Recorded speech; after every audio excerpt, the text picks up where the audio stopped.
Muy bien, vamos a iniciar hoy a predicar sobre el libro de Mateo, el Evangelio de Mateo, y hoy vamos a tomar la primera porción de este hermoso libro. Este es el libro que canónicamente abre el Nuevo Testamento. Canónicamente nos ayuda a entender que Dios rompió el silencio que traía por más de 450 años. Y esto, pues, el simple hecho que Dios abriera su boca de nuevo, fueron excelentes noticias para la humanidad. Va a abrir sí, José, abrir la puerta, por favor. Abrir la puerta, Gracias. Vale. Y Mateo inicia este escrito con lo que se conoce como la genealogía de Jesucristo. Y vamos a hablar algunos puntos específicos sobre ello. Así que, por favor, acompáñenme a leer. Vamos a leer los primeros 17 versículos. La genealogía de Jesucristo, hijo de David, hijo de Abraham. Abraham engendró a Isaac, Isaac a Jacob, y Jacob a Judá y a sus hermanos. Judá engendró de Tamar a Fares y a Sara. Fares a Esrom y Esrom a Aram. Aram engendró a Aminadab a Naasón y Naasón a Salmón. Salmón engendró de Rahab a Boaz. Boaz engendró de Ruth a Obed y Obed a Isaí. Isaí engendró al rey David y el rey David engendró a Salomón, de la que fue mujer de Urías. Salomón engendró a Roboam, Roboam a Abías y Abías a Asa. Asa engendró a Josafat, Josafat a Joram y Joram a Usías. Usías engendró a Jotam, Jotam a Acaz y Acaz a Ezequías. Ezequías engendró a Manasés, Manasés a Amón y Amón a Josías. Josías engendró a Jeconías y a sus hermanos en el tiempo de la deportación a Babilonia. Después de la deportación a Babilonia, Jeconías engendró a Salatiel y Salatiel a Zorobabel. Zorobabel engendró a Abiud a Eliakim y Eliakim a Azor. Azor engendró a Sadoc, Sadoc a Akim y Akim a Eliud. Eliud engendró a Eleazar, Eleazar a Matán, Matán a Jacob. Y Jacob engendró a José, marido de María, de la cual nació Jesús, llamado el Cristo. De manera que todas las generaciones desde Abraham hasta David son 14, desde David hasta la deportación a Babilonia 14 y desde la deportación a Babilonia hasta Cristo 14. Muy bien. Ahí puse un pequeño bosquejo de algunos puntos. Creo que voy mejorando en resumir el contenido, aunque lo resumí allí en el bosquejo que ustedes tienen. Tampoco crean que lo voy a resumir a la hora de predicar. Antes de entrar al bosquejo específico del significado original que ustedes tienen ahí, voy a dar algunos detalles, algunos trasfondos que nos pueden ayudar muchísimo más a entender estas partes de la escritura. Estas partes de la escritura son muy poco predicadas, porque a mucha gente le parecen aburridas. Como quien dice, ¿de qué me sirve a mí saber quién engendró a quién y quién engendró a cuál? O sea, no tiene mayor sentido. Y yo personalmente culpo un poco a algunos exponentes de la teología liberal que dicen que, por ejemplo, Bullman o este gran teólogo suizo, ¿no? Barth, que hablaban de que la palabra de Dios no es palabra de Dios a menos que haya una aplicación y que el receptor de la palabra realmente la ponga en práctica. De otra manera, no es palabra de Dios. Bueno, en esta iglesia, si lo quieren ver así, estamos un poco en contra de ese tipo de cosas. Creemos que toda la escritura es inspirada por Dios y es útil. Por lo tanto, estos pasajes que parecen ser aburridos a la mente de algunos, pues realmente no lo son. De hecho, créanme, disfruté muchísimo haciendo esta exégesis.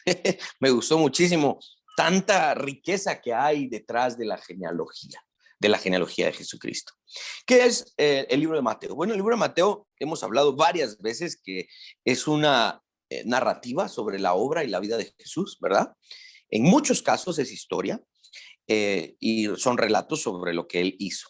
La palabra evangelium, que es la palabra en griego que se traduce al español como evangelio, pues tenía una connotación militar al principio, ¿no? Cuando anunciaban la victoria de tal ejército, la palabra era evangelium, era la victoria. Y pues básicamente por eso se le pone evangelio a este género, porque es el anuncio de la victoria de Cristo. ¿sí? Entonces es una victoria cósmica, no solo militar, no solo es una victoria, ¿cómo les diría yo? Interna, abstracta, no, sí es una victoria sobre toda la creación, por eso se le llama evangelio. Eh, Ahí creo que en sus notas sí puse que el evangelio de Mateo consiste en algunos puntos importantes en la victoria de Jesús. ¿En qué consiste, no? El relato de cómo obtuvo esa victoria, la enseñanza y predicación de Jesús, las acciones de Jesús y la respuesta de la gente a las enseñanzas de Jesús o lo que otros hicieron, como Pedro, Juan y los fariseos, saduceos y toda esta gente respondían a las enseñanzas de Jesús. El teólogo Lois Berkhoff sugiere que el Evangelio de Mateo puede dividirse en varias partes, ¿no? Él habla acerca del advenimiento del Mesías, de cierto capítulo a cierto capítulo, la proclamación del reino, de cierto capítulo a cierto capítulo, y así, el sacrificio del Mesías, el triunfo del Mesías, etcétera. Hay bosquejos de varios teólogos que nos podrían ayudar a dividir y a segmentar el libro de Mateo. Los evangelios deben reconocerse como un género único en su clase, ¿sí? Es muy particular.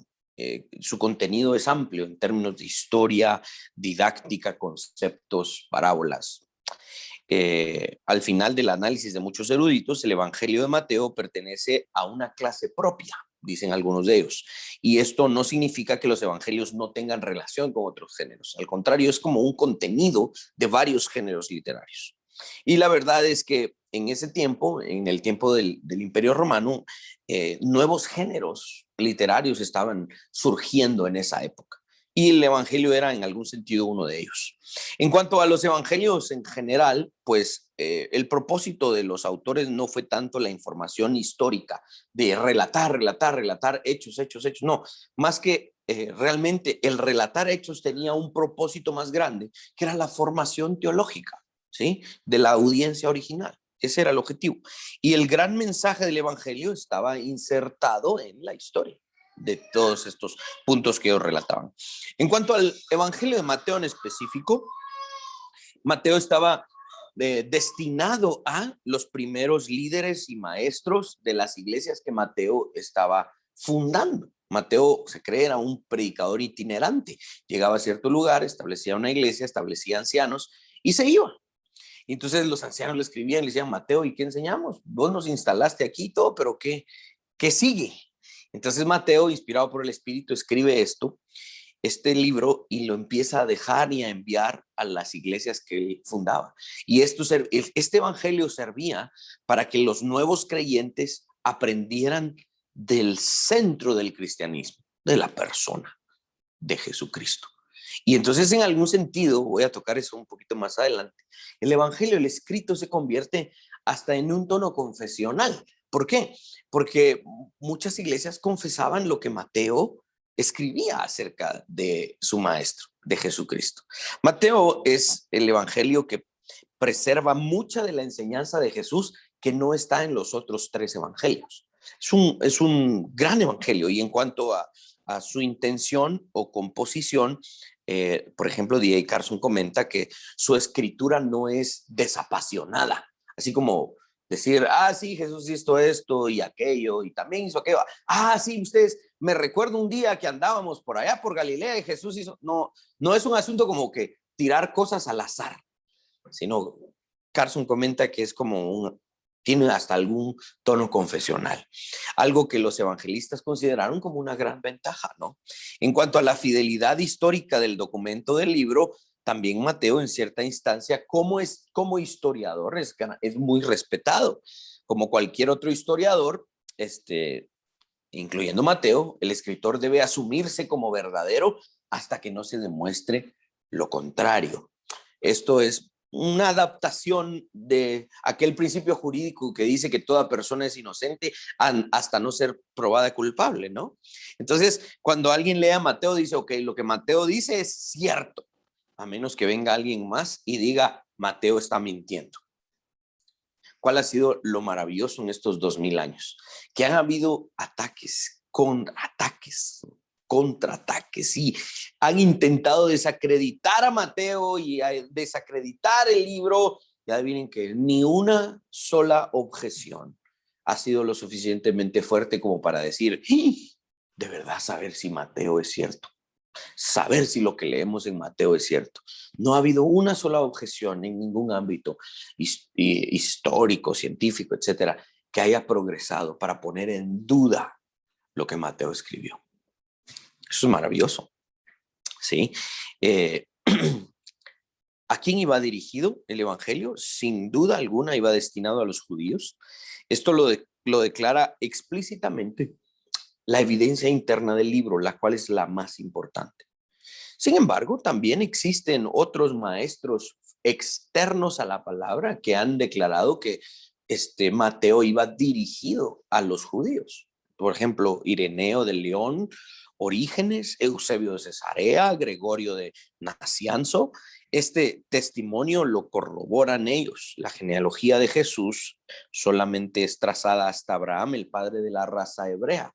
Pues es ahí uno de los puntos en donde vemos que a Mateo le interesaba que su audiencia, que era primordialmente judía, entendiera de dónde venía Jesús. Mateo como apóstol pertenecía a la clase despreciada de los publicanos. Era una clase bien extraña, porque Mateo era judío de nacimiento, pero trabajaba para romanos. Entonces estaba en una posición bien incómoda. Y trabajaba para los romanos no barriendo las calles, pues. Trabajaba para los romanos cobrando el dinero de sus connacionales para pagarle a los romanos. Entonces, los romanos lo despreciaban porque era un judío. Ese es lo único que nos sirve, es para recolectar el dinero que nos pertenece de los esclavos. Entonces, Mateo era odiado por los romanos. Entonces, cuando se acercaba con los judíos para pedir, muchachos, los romanos están pidiendo dinero, paguen. ¿Qué le decían los judíos, sus connacionales? Lo odiaban, porque vos sos de los romanos, y los romanos tampoco lo querían. Mateo era una clase despreciada, ¿sí? Tenía dinero, me imagino, y era corrupto y todo lo demás antes de venir a Jesucristo, pero su posición no era nada sencilla, ¿sí? Era una posición bien incómoda. Y por lo tanto, Mateo no era un judío estricto, legalista, apegado a la ley, porque vivía en la penumbra, no era ni frío ni caliente, estaba ahí cuidándose de ambos grupos, en algún sentido. No es posible que como una reacción natural su vida pecaminosa haya cambiado digamos, a una vida tan austera. No es tan posible que haya sido solo porque él lo haya querido, sino que su vida cambió y renunció a ser publicano para seguir a Jesucristo y vivió como Jesucristo vivió, solo porque hubo un cambio verdadero en su corazón, y ese fue un encuentro con el Mesías. Un velo de oscuridad, dice Louis Berkhoff, se pone sobre nuestra visión a la hora de intentar estudiar un poco más sobre la carrera apostólica de Mateo. No hay mucho que la Escritura diga al respecto. La tradición dice que permaneció en Jerusalén con los otros apóstoles por unos años después de la muerte de Jesucristo, laborando con esta gente, ¿no? Con sus connacionales. Cuando el trabajo en Jerusalén había sido hecho, se dice que Mateo predicó el evangelio a otros. Según la opinión popular, llegó hasta Etiopía, otro lugar del imperio, ¿no? Allá por Asia, si no estoy mal. Mateo probablemente tuvo una muerte natural. Algunas tradiciones históricas de la iglesia pues cuentan que Mateo no fue ejecutado, no fue como un mártir en el sentido de que matado por los romanos, sino que murió de anciano. Algunos creen eso. El Evangelio de Mateo finalmente sirve para presentar, entonces, con todos estos detalles, sirve para presentar a un rey victorioso. Ese es el objetivo de Mateo al escribir este libro. Y esa verdad requería de un vehículo indestructible. El escrito de Mateo, junto al resto de la escritura, si ustedes lo pueden pensar así, se convierte en un vehículo indestructible. Es como un vehículo antibombas, antibalas, que va caminando alrededor de la historia por todos lados, en toda cultura, lengua, tribu y nación, se va traduciendo y lo quieren desacreditar y destruir. Han habido movimientos en diferentes lugares donde agarran todas las Biblias posibles y las queman, y podrían quemarlas todas, pero nadie va a poder destruir la verdad que contiene la Escritura, ni la verdad que contiene el Evangelio de Mateo. Eso es la Escritura, eso es el Evangelio de Mateo, un vehículo indestructible para proclamar una verdad que es que Jesucristo vino y es el Rey que habíamos estado esperando. El centro del Evangelio de Mateo, el centro del mensaje, está en la proclamación del Mesías Rey y la inauguración y el establecimiento de su reino. Este pasaje, ya caminando de lo que es el trasfondo del libro y Mateo, caminando hacia el pasaje que hoy leímos, los primeros 17 versículos. El pasaje y el libro como tal inician con la frase, la genealogía ¿de quién? De Jesucristo. Jesucristo, es decir, estableciendo desde la entrada que este pasaje y este libro es acerca de este hombre, que se identifica allí con la unión de dos palabras, un nombre y un título. Jesús, que es el equivalente de Josué en el Antiguo Testamento, Jesús, que significa Jehová salva. Y ese Jesús se une con un título, Cristo, ¿sí? Cristo no es un nombre, sino que es un título. Cristo es el griego para Mesías o ungido. Entonces la palabra Jesucristo es una palabra compuesta por un nombre y un título. ¿Sí? Entonces, este libro, este pasaje es acerca de Jesucristo, ese Mesías, quien su nombre significa Jehová salva. La orientación de este pasaje de nuevo es redentora. Con el simple hecho de mencionar que el centro de este pasaje es acerca de ese cuyo nombre significa salvación. Él vino a salvar. Y vamos a analizar el linaje de aquel que vino a salvar. Ese es, si lo pudiéramos resumir, ese es el centro o el mensaje en chiquito de este pasaje. Qué casualidad, aquí podríamos terminar el mensaje, pero no. ¿Por qué en Israel se hacía un registro de genealogías? ¿Por qué? Bueno, Eusebio de Cesarea da una excelente explicación aproximadamente en el tercer siglo de la era cristiana.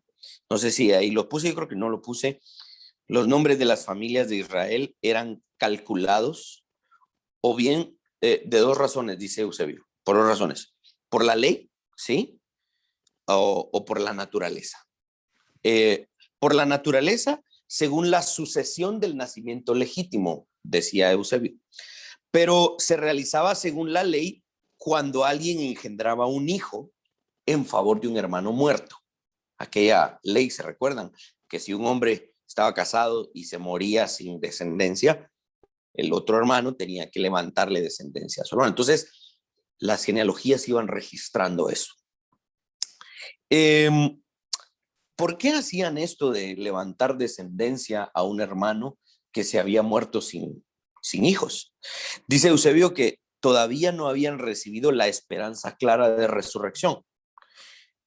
Imitaban entonces, por medio de esa ley, la prometida resurrección que había de venir con lo mortal para perpetuar el nombre del difunto. Miren lo que tenían en mente para cumplir esa ley. En consecuencia, los que se hallaban en esta genealogía son tanto los que sucedieron legítimamente de padres a hijos, como los que fueron engendrados con el nombre de otros y se hace memoria por igual de ambos. De hecho, Eusebio en su tratado de la iglesia en los primeros 3 siglos tiene un párrafo donde Eusebio aclara la supuesta contradicción que hay entre la genealogía descrita en Mateo y la genealogía descrita en Lucas. Han habido algunos que dicen, pero miren lo que Lucas dice, se contradice con Mateo, y entonces hay gente que intenta hallar una contradicción ahí, pero este argumento es maravilloso de Eusebio porque aclara esa supuesta contradicción. Pero sigamos avanzando en lo que hoy nos importa. Las genealogías en Israel eran muy importantes y creo que ahí los puse. para mantener el orden y la pureza de las familias. ¿Sí?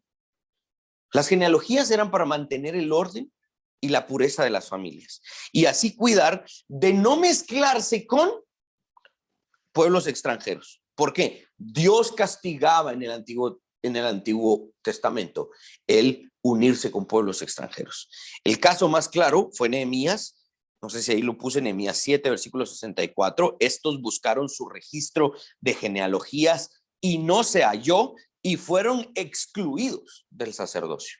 En otra parte, Nehemías 13, versículos 1 al 3 dice: aquel día se leyó en el libro de Moisés, oyéndolo el pueblo, y fue hallado escrito en él que los amonitas y moabitas no debían entrar jamás en la congregación de Dios, por cuanto no salieron a recibir a los hijos de Israel con pan y agua, sino que dieron dinero a Balaam para que los maldijera. Mas nuestro Dios volvió la maldición en bendición. Cuando oyeron pues la ley, separaron de Israel a todos los mezclados con los extranjeros. Por eso se guardaban los registros. Porque entonces empezaban a analizar, ¿vos de dónde venís? ¿Y quién fue tu papá? Ah, y el papá de tu papá, pero hay una mezcla vos con una mujer que era moabita. No, vos estás fuera. Ahora, el estar fuera no era cosa sencilla. No era solo que te borraran del listado, era que te sacaran de la nación. O sea, no perteneces aquí. No era solo que le quitaban el DPI. No, le quitaban el DPI, su certificado de nacimiento. Vos no sos de acá, no tenés herencia. Fuera. Las genealogías no eran un asunto pasajero. Era un asunto que tenía implicaciones duras para la nacionalidad de la gente. Otra de las razones por las cuales las genealogías eran importantes en Israel se debía a que el orden de las familias al principio era por medio de los patriarcas, ¿sí? Y el patriarcado había sido básicamente el primer orden de gobierno en Israel. Entonces, cuando las genealogías se establecían y se publicaban, era para que Israel no recordara para que no olvidaran de quién había venido, de quién habían venido, cómo habían venido. Era recordar a los padres de la nación, cómo Dios se había revelado a ellos, cómo Dios les había ordenado y cómo seguimos esa tradición de los patriarcas. ¿Qué es lo que más hacemos hoy? Pues sacamos un billete de A5, ¿va?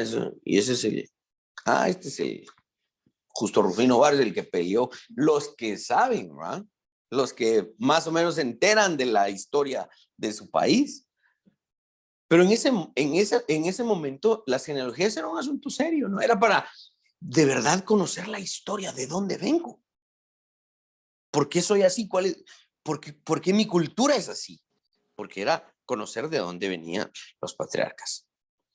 La Enciclopedia de Hechos Bíblicos hace un excelente comentario al respecto, porque dice que la familia extendida era parte de un grupo más amplio, el cual llamamos clan. El clan. El clan podía ser tan grande que registraba cientos de varones en sus filas. Eso lo podemos ver en Génesis 46, en Esdras 8. Los miembros de un clan compartían un ancestro en común, ¿sí? Y por lo tanto se veían unos a otros como parientes. Este es un punto bien importante, porque aquí es donde cobra mucho sentido para nosotros el leer la genealogía de Jesucristo. Cuando nos preguntan de dónde venimos, el apellido carnal que tomamos no tiene la importancia frente a aquel de quien realmente venimos. Nuestro ancestro en común, aunque mi apellido sea Ochoa, López, Rojas, ¿verdad? De Serafín, Henry, Zanik. Es decir, nuestros apellidos aquí no importan, porque tenemos un ancestro en común. Y vamos a ver más claramente cómo a eso apuntaban las genealogías. Como podemos ver, el mantener el sentimiento de parentesco era muy importante en el mundo antiguo, y las genealogías eran para recordar, mira, no seas mala onda con aquellos porque mira, son tu familia. Mira, aquí dice, vos venís de aquí, y aquellos también vienen de él. Son tus parientes, no los trates mal. Son hermanos, Entonces, las genealogías servían para eso, ¿sí? En algún sentido, cuando leemos la genealogía de Jesucristo, nos tiene que recordar que somos de su familia. Y es por eso que yo últimamente tuvimos una muy bonita reunión con César el viernes, con otro pastor, en la iglesia a la que estuvimos asistiendo mientras fundábamos esta iglesia. Y fue una muy bonita reunión porque nos terminamos abrazando y todo, ¿verdad? Y platicando un poco de nuestras diferencias, porque ellos son bautistas, porque nosotros no nos apegamos a la confesión bautista y cosas por el estilo. Finalmente fue como poner en práctica una genealogía. ¿Por qué? Porque a pesar de que tengamos alguna diferencia, tenemos un ancestro en común. Venimos del mismo Dios. Somos la misma Iglesia Universal. Aunque ellos en este momento se estén reuniendo en otro lugar, son nuestros hermanos. No son nuestros enemigos. Ese era el sentido de las genealogías. Van captándole el sentido a esto. ¿Vemos en otra parte este pasaje que leímos en otra parte de la Escritura? Sí, en Lucas, el capítulo 3, versículos 23 al 38. Y es bueno hacer algunas acotaciones en cuanto a esto. No sé si puse esta frase, la genealogía de Lucas va desde Jesús hasta Adán, la puse ahí en su... No, escuchen, dice, la genealogía de Lucas va de Jesús a Adán. Miren, Mateo dice, Abraham engendró a este engendró a este. Va desde el principio hasta Jesús. Lucas lo hace al contrario. Jesús vino este fue engendrado por tal, y Lucas hace la genealogía hasta llegar a Adán, hijo de Dios. Pero la genealogía de Lucas va desde Jesús hasta Adán. Mateo da la descendencia legal de la herencia del trono de David, ¿sí? Por José. Es decir, a Mateo le interesa describir la familia de José. Lucas describe más la familia de María, para ver la genealogía de los que en la carne diríamos serían el padre y la madre de Jesús. ¿Ok? Lucas da la descendencia física de Jesús por María. Pero miren esto, Mateo está preocupado por la realeza de Jesús, de que Jesús viene por David. Lucas está preocupado por su humanidad. ¿Sí? Es aquí donde reforzamos la idea de que el Evangelio de Mateo tiene como tema central presentar a Jesús como rey. A Mateo le preocupaba o le importaba más acorde que los judíos entendieran que Jesús traía el apellido de David. Ese era el objetivo de Mateo. Si leemos el verso 1, de nuevo, los primeros dos personajes que se registran son Jesús y David. ¿Sí? Jesús y David. Mateo parece tener la intención de vincular desde el mero principio a Jesús con el rey David, a quien se le había prometido un descendiente que se sentaría en su trono para siempre. Este lenguaje de la genealogía es una aprobación, tiene un tono de aprobación, porque Mateo es inspirado por el Espíritu Santo para dejar el registro de que este es el rey Jesús. Cumplió con todos y cada uno de los requisitos para ser el legítimo rey. Incluso su ascendencia, su linaje, ¿sí? Pudo ser trazado con magistral detalle para que todos supieran que el rey de los judíos venía de la línea específica de la realeza. Y según Lucas, este también es un hombre para cumplir con todo requerimiento delante de Dios. Los judíos estaban diciendo, Jesús no es el Mesías, Jesús no es el Mesías. Entonces viene Mateo y dice, bueno, si analizamos de dónde viene Jesús, como es costumbre en Israel, de guardar las genealogías, cada uno de ustedes se va a dar cuenta que Jesús viene de una familia de reyes, de una línea de reyes. Y si ustedes se dan cuenta, ahí Jesús Mateo cuando habla después de David menciona una serie de reyes, buenos y malos, para que no quede duda que Jesús venía de esa línea, de los que habían sido reyes en la antigüedad. Pero esto es solo una parte de la intención de Mateo. ¿Por qué? Porque vamos a ver cómo todo ese linaje de reyes a Jesús realmente no le ayudaba en mucho. Le ayudaba a los ojos de los judíos, quienes estaban demandando, si este es el Mesías, tiene que ser hijo de David. Entonces Mateo dice, no hay problema, de ahí viene exactamente. Pero después Mateo da un paso más allá y dice, a pesar de que les comprobé que Jesús viene de esta línea de reyes, no se jacten de eso. El venir de esa línea de reyes tampoco significa la gran cosa. Vamos a ver por qué Mateo habla de eso. La palabra griega geneseos es la que se traduce como genealogía, ¿sí? Se podría explicar de varias maneras. La palabra genealogía significa el registro de los nacimientos, los orígenes, fuente, un libro de su linaje, en el cual los ancestros y la progenie o la descendencia es enumerada. Esa es la palabra genealogía. Mateo tenía la meta de demostrar a su audiencia el linaje claro y específico donde el rey venía.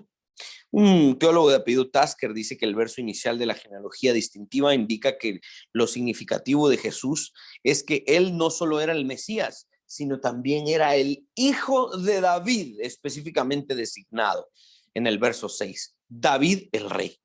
Al momento de su nacimiento, su madre estaba desposada con José, quien era un descendiente también directo de David y quien también es reconocido como hijo de David. Jesús es llamado el Cristo, por lo tanto es legalmente un vástago de la antigua casa real, un hombre nacido para ser rey.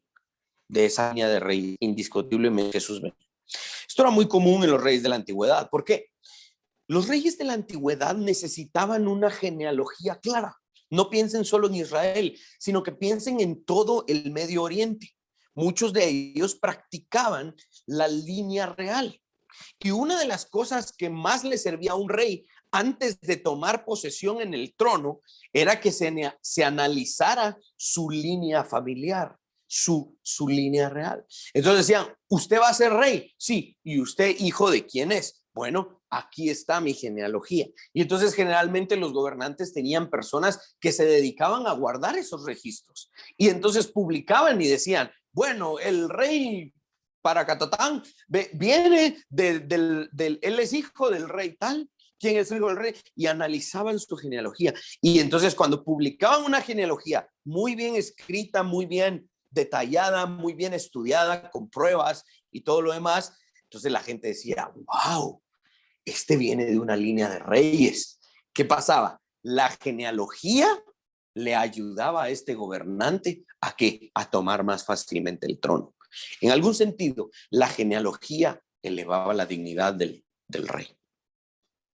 El rey dependía de su genealogía en aquel tiempo, ¿sí? Ese era el objetivo. Ahora, esta es la palabra con la que termina el pasaje en el versículo 17, la palabra generaciones. Si el rey venía de otras generaciones que también habían experimentado realeza, eso les ayudaba. La palabra genea significa en el sentido colectivo primordial lo que ha sido engendrado, hombres de la misma estirpe, de la misma familia. Según esta línea de pensamiento, cualquiera hubiese tomado los nombres más prestigiosos y más históricos para presentar de la manera más pomposa y elegante al rey. Y pareciera ser que Mateo iba a hacer eso. Es decir, bueno, ustedes quieren al rey Jesús. Aquí están los nombres más prestigiosos de la familia de Jesús. Aquí están los nombres más pomposos y elegantes de donde Jesús viene legítimamente para ser rey. Cualquiera hubiera hecho eso. Esa era la costumbre. Pero este no es el caso de Mateo. Porque el perfil del rey se elevaba dependiendo qué tan elegante era su linaje. Pero en el caso de Mateo, lo que Mateo nos está enseñando es la genealogía de Jesucristo no le ayudaba en mucho. En otras palabras, en el caso de Jesús, su genealogía no le ayudó. Al contrario, Jesús ayudó a su genealogía. ¿Ven cómo la tortilla se da la vuelta? ¿Sí? Y vamos a analizar un poquito más en este detalle. Y yo creo que ahí sí puse una cita de James B. Jordan en su libro Jueces, la guerra de Dios en contra del humanismo. Y si no, la puse ayer en mi Facebook porque me gustó mucho. La genealogía en Mateo 1, del versículo 1 al 17, señala la impotencia. Miren, la impotencia de la línea natural de Adán. Los problemas de la genealogía de José. ¿Quién no es el padre de Jesús? La genealogía demuestra la necesidad de un milagro total, un comienzo totalmente nuevo para la salvación del mundo. Por estas razones, es que en aquel lugar y en aquel tiempo, los reyes no incluían en su genealogía nombres de mujeres. A las mujeres no se les daba el privilegio de formar parte de la genealogía. Y aquí estamos viendo a Mateo incluyendo, no una, 5 mujeres. Y no solo cualquier mujer. Mateo estaba enfatizando, ¿sí? De hecho, era un error en los reyes incluir nombres de mujeres en las genealogías de un gobernante. Era un desprestigio para el gobernante. Y para enfatizar más la insuficiencia de este linaje, Mateo incluye 5 mujeres. Ahí creo que en el versículo 3 dice: Judá engendró de Tamar. ¿Quién era Tamar, ustedes? Tamar era aquella mujer que se hizo pasar por prostituta con tal de quedar embarazada de su suegro, Judá. Porque Judá tuvo 2 hijos. 3, ¿no? Creo que sí tuvo 3 hijos, porque los primeros 2 fueron los que murieron y no le dieron descendencia. Entonces esta mujer se vistió de prostituta para meterse con su suegro y así procrear. Eso era deshonroso en Israel. Y Mateo aquí, diciéndole a los judíos: ¿ustedes querían un rey? Sí, aquí está el rey. Pero este rey no es rey gracias a su genealogía. Este es rey porque es el hijo de Dios. Pero ustedes aún quieren su genealogía, se las voy a dar. Y aquí está esta genealogía. Miren, la primera mujer que viene en esta genealogía fue una que se vistió de prostituta para meterse con su suegro. ¿Ese es el tipo de linaje que ustedes quieren? Entonces, como, hombre, ya no sigas. No, ahora ya empecé, dijo Mateo. Ahora no me van a parar. Luego dice el versículo 5: Salmón engendró de Rahab. ¿Quién era Rahab? Rahab no solo era una prostituta, era una prostituta extranjera. Doblemente malo en la genealogía. Era la mujer en Jericó que temió a Dios. Fue la única que fue salva y su familia. Y no para ahí. Sigue, versículo 5. Boaz engendró ¿de quién? De Ruth a Obed. Una mujer extranjera. Y no solo extranjera, sino moabita. Explícitamente en el Antiguo Testamento, el moabita tenía prohibido entrar en la congregación de Israel. Y Mateo estaba poniendo el dedo en la llaga y diciendo: miren, la genealogía no les sirve de nada. Esta genealogía, en todo caso, traería vergüenza a Jesús. Dice Deuteronomio 23:3: no entrará amonita ni moabita en la congregación de Jehová, ni hasta la 10ª generación de ellos no entrarán en la congregación de Jehová para siempre. Verso 6: el rey David. Quiero parar ahí. Cuando dice el rey David, es que este era el objetivo de Mateo. Ustedes judíos quieren que el Mesías venga de David porque David es el gran rey histórico de Israel. Entonces Mateo dice: el rey David engendró a Salomón, de la que fue mujer de Urías. Mateo diciéndoles: momento, ¿ustedes quieren que venga ese rey? Sí. Ese rey cometió adulterio. Ese rey mandó a matar a ese hombre. Y les quiero recordar que ese es su gran rey, que ustedes creen que es el que le va a dar legitimidad a este Jesús. Engendró de esta situación pecaminosa. Hasta parece un descaro de parte de Mateo, fíjense. Es que parece un descaro. Mateo estaba recordándole a su audiencia que este linaje o familia estaba llena de pecado y tragedias. El israelita del primer siglo estaba esperando un Mesías que pudiera demostrar que era descendiente directo de David, el histórico rey de la nación. Pero aquí Mateo exponiendo el descaro histórico de David, una vez más, sacando en cara que este rey había pecado, como diciéndole a su audiencia: ¿de verdad ustedes piensan que ser descendiente del que tomó a una mujer que no era de él es algo de lo que hay que jactarse? Están equivocados. Verso 16: y Jacob engendró a José, marido de María, de la cual nació Jesús, llamado el Cristo. Aquí Mateo, cual cuidadoso historiador, deja en claro que José fue solo un marido de María y no el que engendró a Jesús. ¿Por qué? Porque esto también le sirve a Pablo cuando habla de que la simiente de Jesús es diferente a la humana. Era uno que vino otra simiente, ¿sí? Ese fue un detalle que escandalizó a los fariseos. ¿Por qué? Porque más adelante en Juan 8:41 le dijeron: nosotros no somos hijos de fornicación. ¡Ja! Le dijeron los fariseos a Jesús, como quien diciendo: vos sabés hijo de quién sos. Vos no sos hijo ni de José, porque María ya estaba embarazada junto con José. Si vos sabés ni de dónde venís.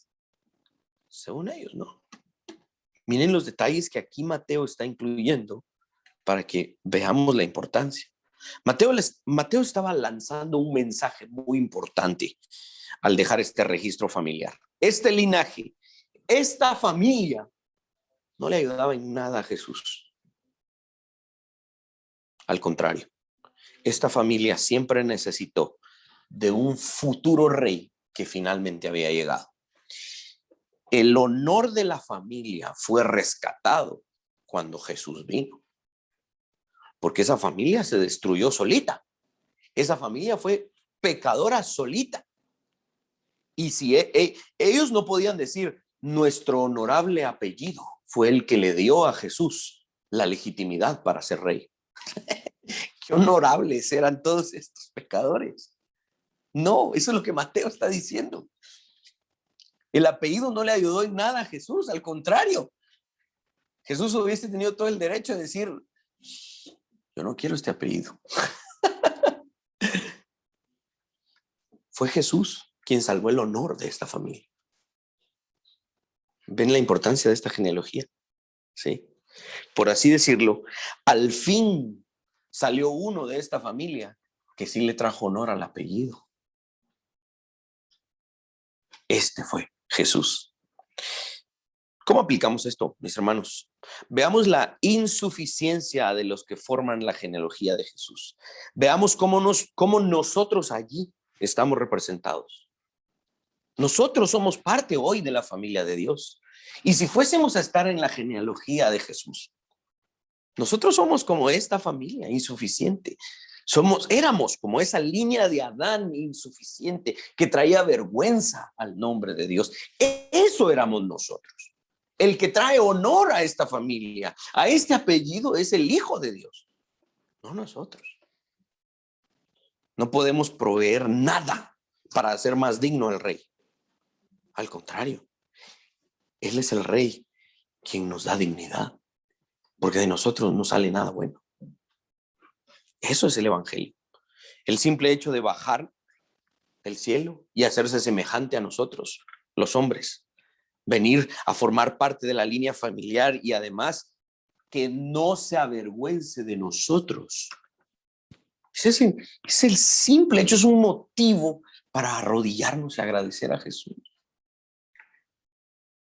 Miren, todos tenemos algún familiar del que nos enorgullecemos, ¿sí? Todos. Por ejemplo, yo tengo un primo allá en Jalapa. Él es es el comandante de los bomberos voluntarios. No sé si le llaman comandante o algo, pero es el mero de los bomberos voluntarios allá en Jalapa. Y lo mandan a Colombia y esto y lo otro, y ahí anda publicando aquel que le dan su reconocimiento y todo. Yo le doy like. Buena onda, primo, vega, ¿por qué? Porque es un familiar del que uno se enorgullece, ¿no? ¿Sí? Pero al mismo tiempo, uno tiene un montón de familiares que uno dice, ojalá ni llevar el apellido ¿va? ¿Quiénes tienen de esos ahí? ¿Ah?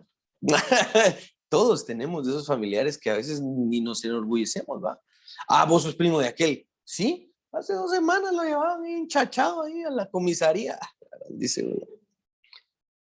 Es un familiar del que uno no se enorgullece, ¿sí? Ahora, adivinen en la familia de Dios quiénes somos nosotros. Somos el primo del que Jesús se dice, William, mi hermano menor. Checha, ese es hijo de Dios también. Y Jesús dice, yo me enorgullezco de Checha. No, no somos ese tipo de familiar en la familia de Dios. Somos pecadores. Hemos traído vergüenza al nombre de Dios. No merecíamos portar el apellido. No merecíamos estar en esta familia. ¿Ven la riqueza y la maravilla del evangelio? Porque a pesar de que nosotros hemos traído vergüenza al nombre de Dios, Jesús no se avergüenza de nosotros. ¡Qué maravilla! Él es nuestro hermano mayor, nuestro mediador. Por eso cuando el Padre nos mira, nos debería despreciar. El Padre nos debería haber dicho, Ali, Eddie, Elizabeth, eso no debería formar parte de mi familia. El Padre debería haber hecho. Pero yo me puedo imaginar a Jesús saltando. Momento, Padre. Es tu hija, es tu hijo. Yo soy su hermano mayor. Está conmigo, Padre. De buena onda. Y el Padre así como, seguro, Jesús, que querés que te relacionen con él. Y Jesús dice, Padre, tranquilo. El Espíritu y yo estamos trabajando para que sea de aquellas, de la familia que se enorgullezca. El Padre dice, solo porque tú, Jesucristo, hijo mío, estás dispuesto a relacionarte con ellos. Yo, el Padre, me relaciono con ellos. Eso es el Evangelio. Esa es la implicación de la genealogía. ¿Sí la están viendo? ¿O estoy loco? Eso es. Las dos cosas. Miren, si Cristo, aquí estoy llegando a la aplicación y les prometo que ya voy terminando. Si Cristo no se avergüenza de decir que es nuestro hermano mayor, que es nuestro Señor, yo pregunto, ¿acaso nos vamos a avergonzar nosotros de decir que somos cristianos? Yo de verdad tengo un problema con esa actitud que dicen, miren, hagamos esto y lo otro, pero que no suene tan cristiano. Digo yo, ¿por qué?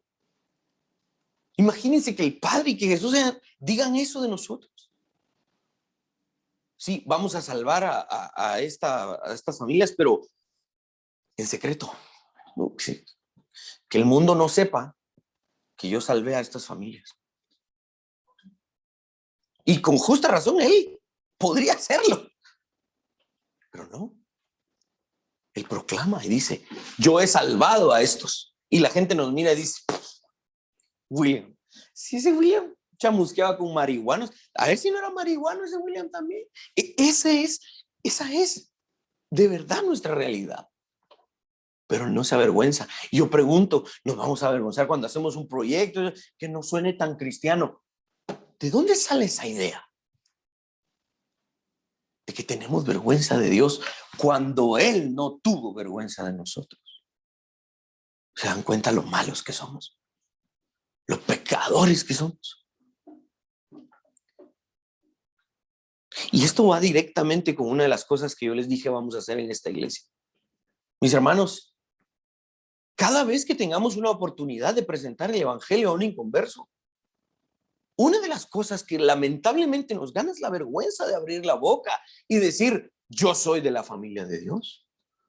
Yo por eso ese día cuando me monté en el Uber y vi el Uber y dice 25 minutos, tengo 25 minutos para abrir mi boca y no avergonzarme de aquel que me adoptó cuando yo no merecía. Y el pobre Uber me escuchó durante 25 minutos que yo no tuve vergüenza de decir que Jesucristo era mi Señor y Salvador y que podía ser también su Señor. Esto pega directamente en la evangelización. Algo que no hacemos y debemos hacer. Este no es un país evangelizado. Tenemos mucho trabajo por hacer. Y esta es la genealogía de Jesús. La familia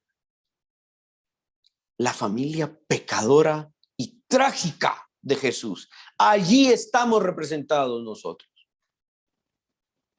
Y por gracia nos ha dado su apellido. Y ahora somos de la familia de él.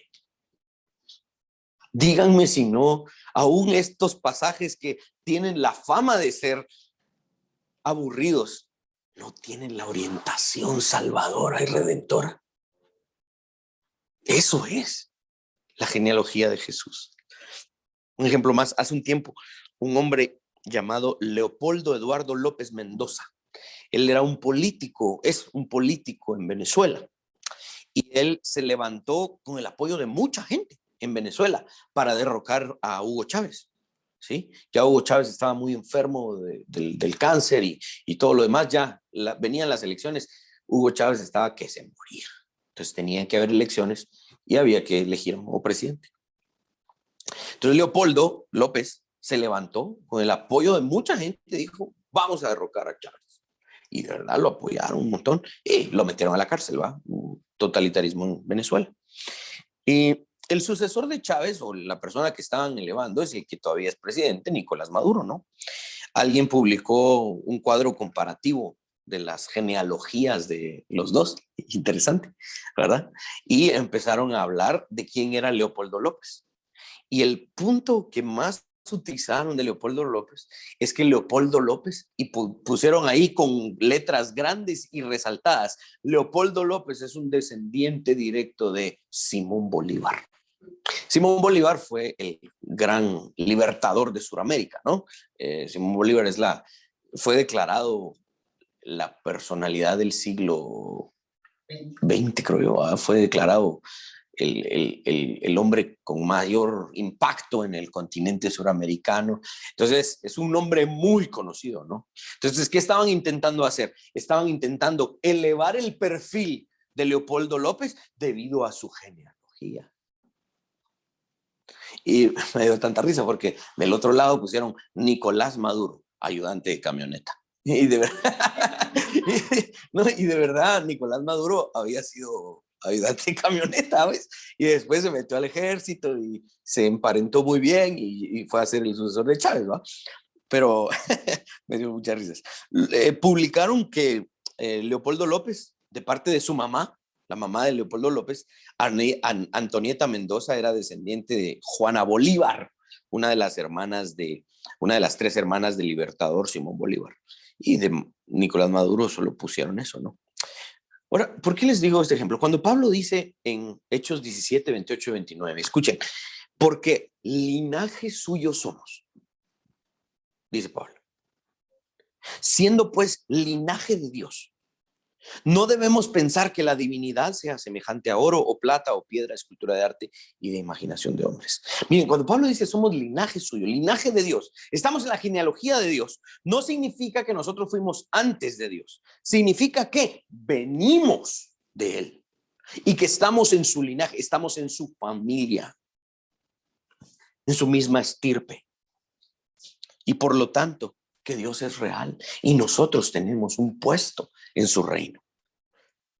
Si alguien nos pregunta nuestro linaje, tenemos el privilegio de decir, somos hijos de Dios. Y este es el sentido de Juan capítulo 1, versículos 12 y 13.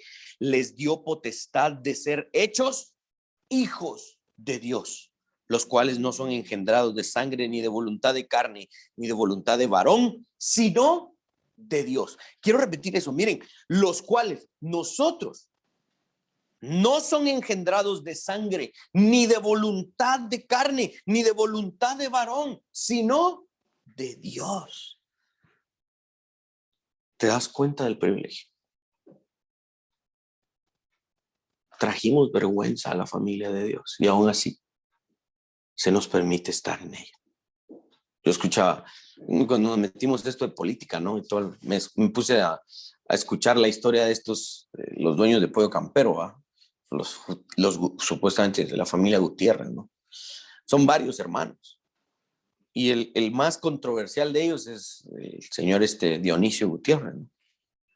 Y alguien por ahí hizo el comentario, sí, Dionisio no lo pudieron sacar de la herencia. O sea, su propia familia no lo quiere, dice. No lo pudieron sacar de la herencia porque tiene el apellido. Pero de las decisiones sí lo sacaron. Él ya no toma decisiones. Él tiene su dinero y le pagan porque las empresas generan dinero. Pero él ya no toma decisiones porque nadie en su familia lo quiere. Fue un comentario, no sé si es real. Aunque parece. Yo lo creería. Pero este es el punto. En algún sentido, algo así nos había pasado, ¿no? Somos familia de Dios, pero realmente no hemos traído honor a la familia de Dios. Y por gracia ahora hemos sido incluidos y tenemos la responsabilidad de traer honor a la familia de Dios. Quisiera terminar citando a Joseph C. Morecraft III. Ahí lo puse en sus notas, pues creo que es un buen resumen de lo que hoy estuvimos analizando sobre la genealogía de Jesús. Dice, con el inicio del Nuevo Testamento, Jesús es presentado como el Rey, Mesías largamente esperado.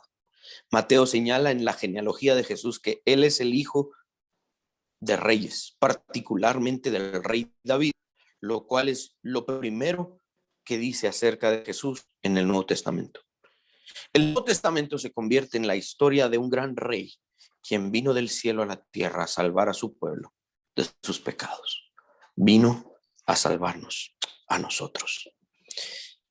Miren, sé que dije mucho, sé que agregué muchas cuestiones contextuales y todo lo demás, pero mi objetivo es, mis hermanos, si se pudieran quedar con una cosa, quédense con esta. Jesús no se avergüenza de nosotros, no nos avergoncemos de él. Estamos en su familia y tenemos que actuar como tales. Pongámonos de pie. Vamos a tener nuestra doxología.